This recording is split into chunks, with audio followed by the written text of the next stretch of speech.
Selamat pagi anak-anak.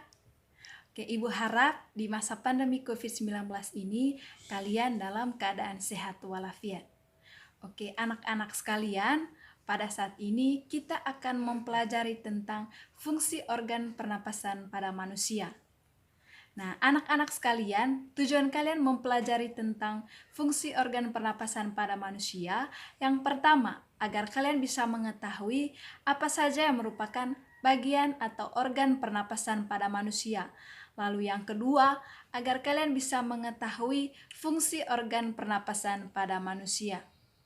Oke anak-anak, sebelum kita masuk kepada fungsi dari organ pernapasan pada manusia, kita lihat dulu pengertian dari organ pernapasan pada manusia. Nah, anak-anak sekalian, pada pengertiannya bahwa organ pernapasan pada manusia merupakan organ yang menjadi keluar masuknya pada saluran udara atau organ yang menjadi jalan keluar masuknya udara pada saluran pernapasan manusia. Nah, anak-anak, itu merupakan konsep atau pengertian dari organ pernapasan pada manusia.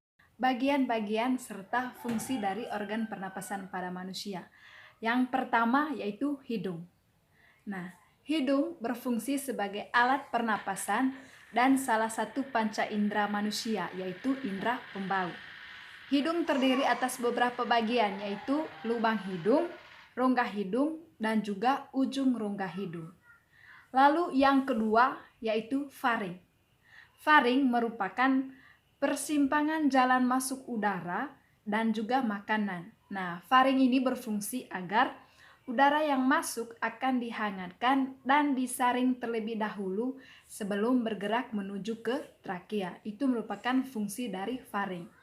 Lalu bagian yang ketiga yaitu laring. Nah, laring fungsinya adalah pada waktu menelan makanan, nah, kutub pangkal melipat ke bawah dan menutupi laring sehingga mencegah terjadinya masuk makanan ke dalam laring. Nah, itu merupakan fungsi dari laring. Lalu yang keempat yaitu trakea.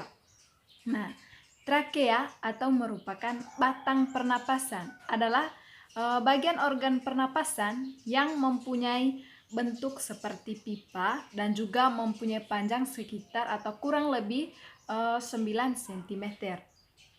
Nah, fungsinya adalah membantu memungkinkan udara yang masuk dapat melewati laring dan juga bronkus. Lalu yang kelima yaitu bronkus. Bronkus adalah cabang batang tenggorokan yang terletak setelah tenggorokan atau trakea atau sebelum paru-paru.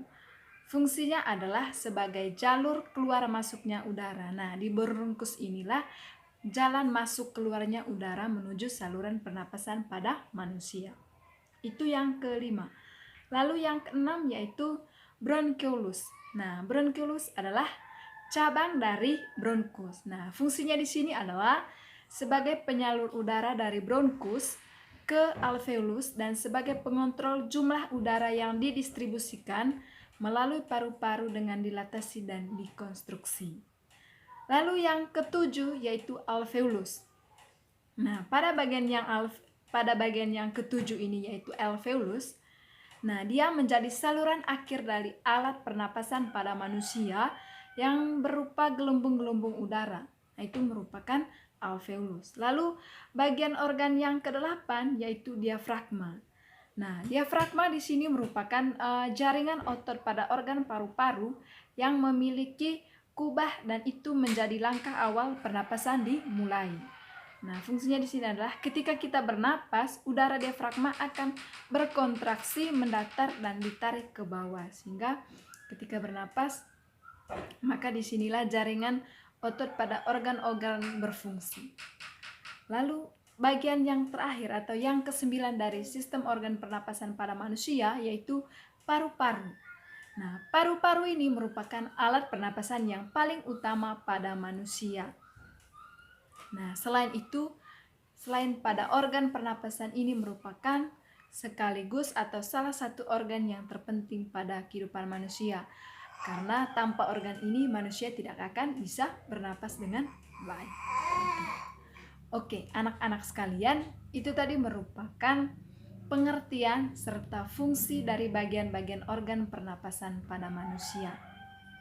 Oke, anak-anak, akhirnya Ibu berharap bahwa materi ini dapat dimengerti dan dipahami oleh anak-anak.